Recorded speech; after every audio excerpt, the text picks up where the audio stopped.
early 1980s, coal was at a crossroads. The industry was losing around £100 million a year, and a more commercially minded coal board wanted to shut poorly performing pits.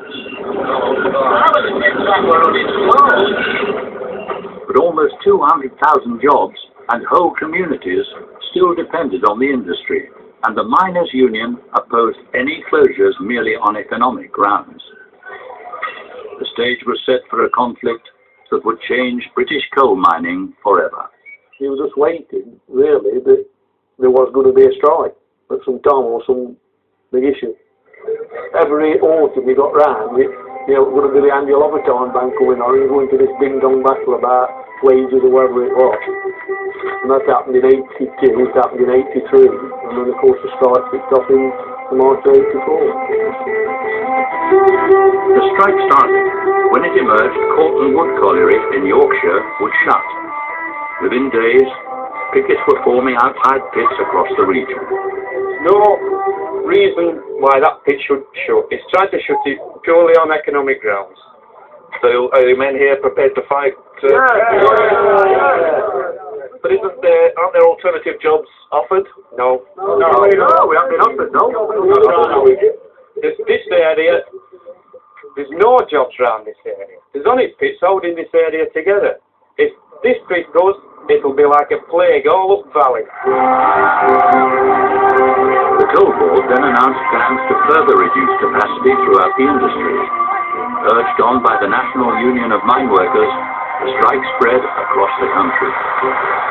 When you'll look back with pride, and you'll say to your son or your daughter, in 1984, I took part in the greatest struggle in trade union history. I fought to save your pit.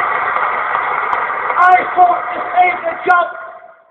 I fought to save this community. Are there any circumstances whatsoever in which you'd be prepared to think again about closing those pits or at least modify those plans? Sir, I have acted on behalf of you, the taxpayers, who I think are getting a little tired of putting out so much money just to keep these mines going when you don't need them. Does it worry you? Unless you want to buy the coal from me, I'd be happy to sell you all the extra tons. Most picketing was peaceful, but it was the violent clashes that made the headlines.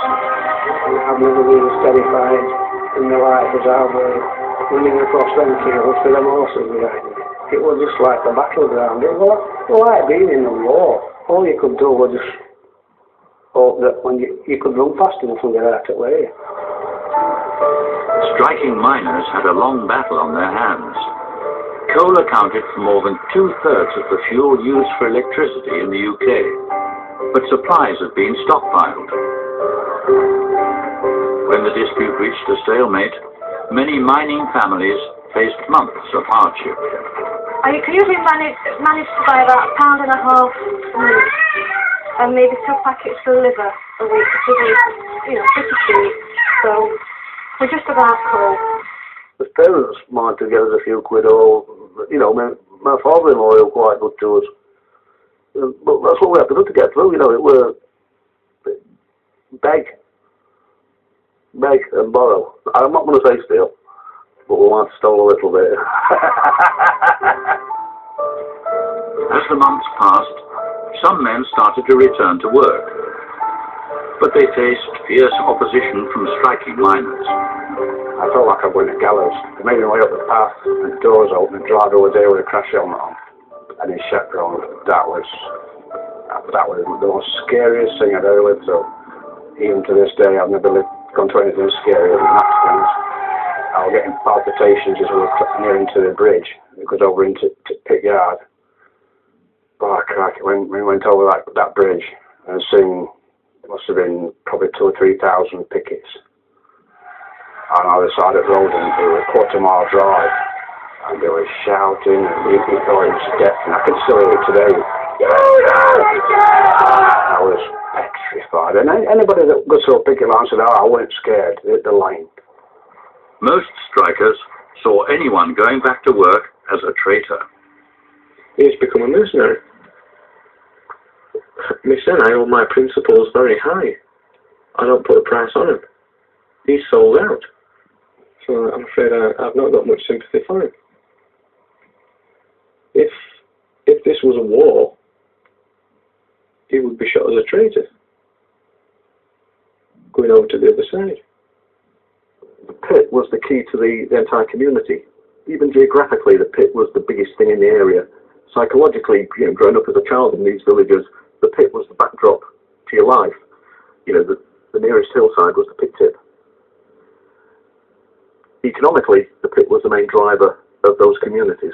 So for someone from the community to go to work over a picket line, especially in that period, that was a massive act of betrayal, stupidity. It's difficult to convey nowadays.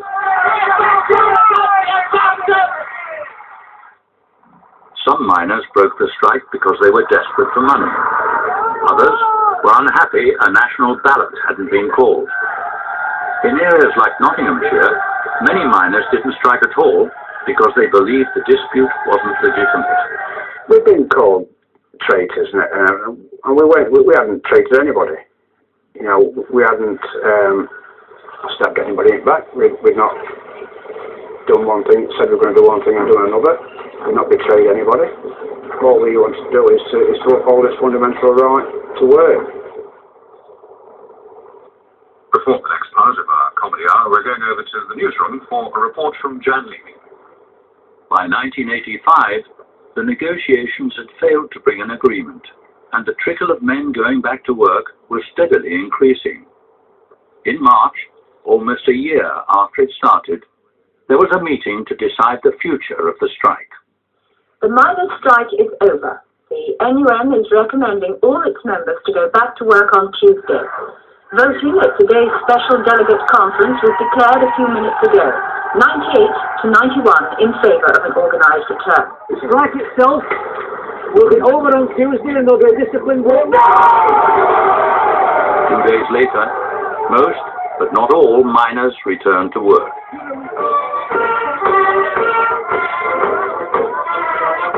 We're proud of fun. We started Mansfield yard. When we all went back to work, we all went back together in block. And we carried banner. And we felt proud, yeah. We done what we achieved. We were with the union right through. You're going to go back, you're going to start making wages, and things would get better in that respect. But you also thought we'd lost the strike, so things were going to get worse in other respects, because the NUM would lose some of its ability to defend its membership, to promote health and safety, to promote decent conditions. So it was not a great feeling. We were going back, but we were going back having lost. And of course, we didn't all go back. Some of our guys were stood on the pit lane.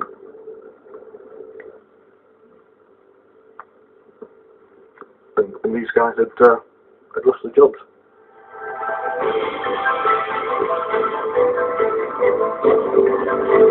The end of the strike heralded a new era. The focus now was profit, not protecting jobs. Production and productivity in the industry were about to change dramatically. We made investments in the 70s and 80s. We continued that in the late 80s, but of course with less mines we've got money to concentrate into the better places. And so we've got state-of-the-art equipment, and we were starting to develop some very, very good performances. We started to get new equipment. Okay, that documentary goes on for over an hour, and I'm only allowed about 11 minutes to put it on YouTube. Now, I used to be a miner. I was also on strike, and I ended up having a divorce. And then when the pit closed, I had got married again and built up my home again the second time. And then I had a second divorce after the pit closed. So for me, the strike and the pit close was a disaster. And I became an alcoholic. But I picked myself up now, and now I'm an author. And this is my second book out. I'm not showing you this so you can buy my book. I'm just showing you to say who I am, okay? This is me, my second book, Internet Dating King's Diaries. And there's my name there, Clive Worth. If you type my name into Google, Clive Worth, you'll see all about me. And of course, this is my tiger bed that's been in 3 documentaries. Well, go on to the rest of my videos on YouTube and you'll see more about me. But for me, the miners' strike and the pit closing was a disaster. Okay?